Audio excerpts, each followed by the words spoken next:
যেহেতু জ্যোতিষ আমাকে বলেছে যে অমুক তারিখে বাড়িতে সাপের কামড়ে আমি মারা যাবো, সেই সাপের কামড় থেকে ভয়ে আমি জলে ঢুকে গলা জলে বসে আছে। এবার টাইম ওভার, একটা লাশ পড়ে ওর বাঁচিয়ে দিলে তারপর ওরা চিল্লামিল্লি, হায় হায় হায় কি হলো, এবার আমি বলছি, কে বললো এই কথা বলবো জানো চক্রবর্তী। নমস্কার। আজ কথা ও কাহিনীর এই পর্বে আমরা এসেছি উত্তরাঞ্চল যতীন দাসের যে সংগঠন, সেই সংগঠনে আসার কারণটা কি? কারণটা হচ্ছে এখানে নৈশ সুরক্ষা বাহিনী দীর্ঘ 46 বছর ধরে তারা বিভিন্নভাবে বিভিন্ন রকম অনুষ্ঠান করে যাচ্ছে। তার মধ্যে কি কি হচ্ছে? নাচ, গান, নাটক থেকে শুরু করে আরো বিভিন্ন রকম কাজ তারা করছে। আমরা সেই সংগঠনের একজনকে পেয়ে গেছি, তিনি এই সংগঠনের সঙ্গে জড়িত। তার কাছে আমরা জেনে নেব এই নৈশ সুরক্ষা বাহিনীর যে ইতিহাসটা এবং তার প্রতি বছর তারা কিভাবে এই নাটক বা অন্যান্য অনুষ্ঠান করে যাচ্ছে। দাদা, আপনার নামটা? আমার নাম অসিত সরকার, আমি অফিস সম্পাদক। অফিস সম্পাদক। এই অফিস সম্পাদক বলতে তো একটা সংগঠনের সম্পাদক, কি সেই নৈশ সুরক্ষা বাহিনী, তাই তো? এই নৈশ সুরক্ষা বাহিনীর ইতিহাসটা একটু বলুন। সুরক্ষা বাহিনী এটা 80 সালে আমাদের এটা শুরু হয়। এটা যেহেতু আমাদের এখানে চুরি হয়েছিল, চুরির পর থেকে আমাদের পাড়া সব বড়রা মিলে একটা সমবেত হয়ে বললো তাহলে আমরা একটা পাহারা শুরু করি। তারপর থেকেই আমাদের সবাই মিলে বড়রা পাহারা শুরু করি। আচ্ছা, এই নৈশ সুরক্ষা বাহিনীর সঙ্গে পাহারাটা তো একদম সঠিক, ঠিক আছে, কিন্তু তার সঙ্গে যে অনুষ্ঠান, আপনারা যে অনুষ্ঠানগুলো করেন তার সঙ্গে মিল কি আছে? মিলকে শুধু আমরা পাহারা নিয়ে আমরা নেই, তার সঙ্গে বিভিন্ন রকম সাংস্কৃতিক অনুষ্ঠান বলুন, স্পোর্টস বলুন বা খেলাধুলো, সব কিছুই আমরা করে থাকি। কারণ সবাইকে নিয়ে আমরা এটা শুধু রাত্রিবেলা পাহারা দিলাম সেটা করলেই হয় না, আরও পাড়ার সব ছেলেরা, অল্প বয়সের ছেলেরা আছে, তাদেরও উৎসাহ দিতে হয়, সেই জন্য আমরা আচ্ছা আচ্ছা, এই আমার পাশে দাঁড়িয়ে আছেন, আপনার সঙ্গে একটু কথা বলবো। আপনার সঙ্গে আপনার নাম? আমার নাম মীনাংশু ভট্টাচার্য। আচ্ছা, কমল ভট্টাচার্য। আপনি তো খুব পরিচিত মুখ আমাদের অঞ্চলের এবং আমাদের কলকাতা মাঠে থেকে শুরু করে বিভিন্ন জায়গায়। তা আপনি তো দেখতে পাচ্ছি সবাই আপনার নাটকটা আমাকে একটা কিছু বোঝাচ্ছেন, আপনার ডিরেক্ট মেকআপ ম্যানকে কি কি নাটক হচ্ছে এবার? এটা হচ্ছে পুনর্জন্ম। আচ্ছা, দ্বিজেন্দ্রলাল রায়ের পুনর্জন্ম। আচ্ছা, এই নাটকটা আপনি কি এই প্রথম অভিনয় করছেন নাকি এর আগেও সুরক্ষা বাহিনীতে নাটক? না না, আমি মোটামুটি এই অঞ্চলে এখন পর্যন্ত যা আছে আমি সবচেয়ে পুরনো অভিনেতা। পুরনো অভিনেতা। আর এর আগের বছর আমরা করেছিলাম বাঞ্ছারামের গল্প। আচ্ছা, আমি বাঞ্ছারাম চেয়েছিলাম।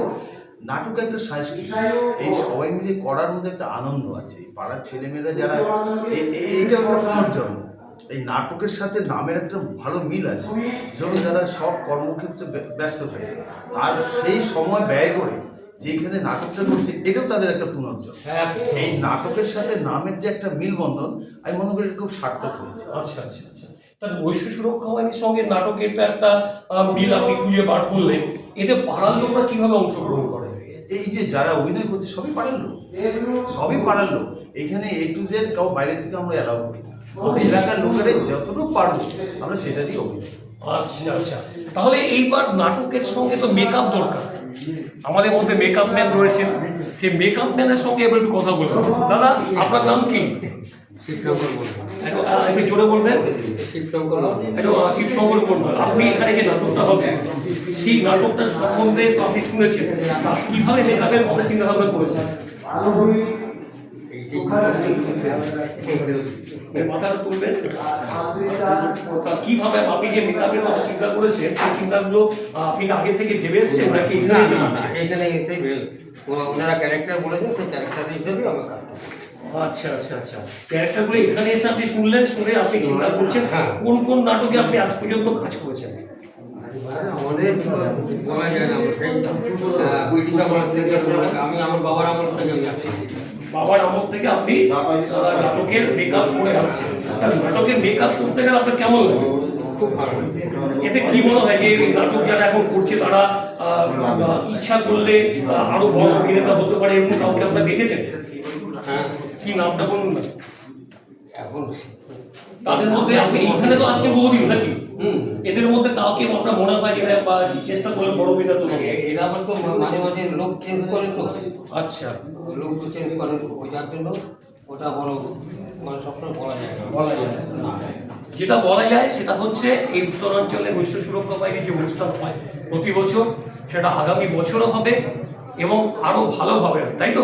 আচ্ছা, আপনার নামটা কি বলুন? আমার নাম শ্যামল চক্রবর্তী। আপনি অভিনয় করছেন এখানে? অভিনয় করেন কত বছর ধরে অভিনয় করেন? আমি প্রায় 7-8 বছর আচ্ছা, অভিনয় করতে কেমন লাগে? ভালো লাগে। আর প্রতি বছর হয়, সেটাকে আপনারা প্রতি মাসে বা 3 মাসে করছেন না কেন? আমরা করতে পারছি না এই কারণে আমাদের মনে করেন চাকরিজীবীর ব্যাপারটা রয়েছে, কেউ বিজনেসের ব্যাপার রয়েছে, সময়ের ব্যাপারটা রয়েছে। এই সময়টাকে আমরা উপেক্ষা করে তো আমরা সব কিছু করতে পারি না। আমরা সব এই যে মনে করেন কি অফিস থেকে আসছে, এই অফিস থেকে আসার পরে আমাদের বাড়িতে আমাদের যে অ্যাটেন্ডেন্স দিতে হচ্ছে, মনে করেন রিহার্সাল দিতে হচ্ছে, এই রিহার্সালের যে সময়টা কিন্তু আমরা বার করতে পারি না। মনে করেন সব জিনিসকে প্রতিদিন ভালো লাগবে না। তাই আমরা বেছে নিই, একটা সময় বেছে নিই যে ওই নাটকটাকে তৈরি করতে গেলে আমরা 2-3 মাসে শেষ করি রিহার্সাল। ওই রিহার্সালটাই হচ্ছে জামাত হয়ে যায় আমাদের এনজয় একটা অনুষ্ঠান। মানে এই অভিনয় করতে গিয়ে তো বিভিন্ন মানুষের সঙ্গে আপনারা একসঙ্গে হচ্ছে, হ্যাঁ, এই একাত্মটা খুব মানে দরকার, তাই তো? মানুষের মিল খুব প্রয়োজন। কাজে এখন বর্তমান যুগে ইলেকট্রনিক্সের দিকে এমন একটা চলে গেছে, শুধু মোবাইল, এই মোবাইলের দিকে এন্টারটেইনমেন্টটা কিন্তু পাচ্ছে না। মনে করেন একটা ঘরে আবদ্ধ রয়েছে, সেই আবদ্ধ থেকে বেরিয়ে আসার জন্য এন্টারটেইনমেন্ট দেওয়ার জন্য আমাদেরকে নাটকটা খুবই প্রয়োজন। এই নাটকটাকে আমরা এই যে উৎসবে এই যে মনে করেন যে সবাই এসে হাজির হয়েছে, শুধু নাটক নয়, আমরা মনে করি এই অঞ্চলের মধ্যে যারা নাকি ভালো রেজাল্ট করেছে তাদের অবস্থান দিতে পারছি। যারা নাকি মনে করেন যে বিভিন্ন দিকে যে নাচে গানের দিকে যে আমাদের রিহার্সাল একটা সুরেলা গোষ্ঠী আছে, তার একটু আগে একটা সুরেলা গোষ্ঠীর অনুষ্ঠান হয়ে গেল, এই সেই সুরেলা গোষ্ঠীও কিন্তু আমাদের ইনভলভ রয়েছে। আচ্ছা আচ্ছা আমরা তৈরি করতে পেরেছি সেই জিনিসটা। আচ্ছা, তাহলে আপনারা বুঝতে পারলেন শুধু নাটক নয়, সুরেরও ব্যবহার চলছে। এই আশা রেখে আগামী দিনেও তারা এই অনুষ্ঠানটা ভালো হবে এই আশা রেখে আপনাদের কথা থেকে ধন্যবাদ জানিয়ে আমরা এই অনুষ্ঠানটা শেষ করলাম। নমস্কার।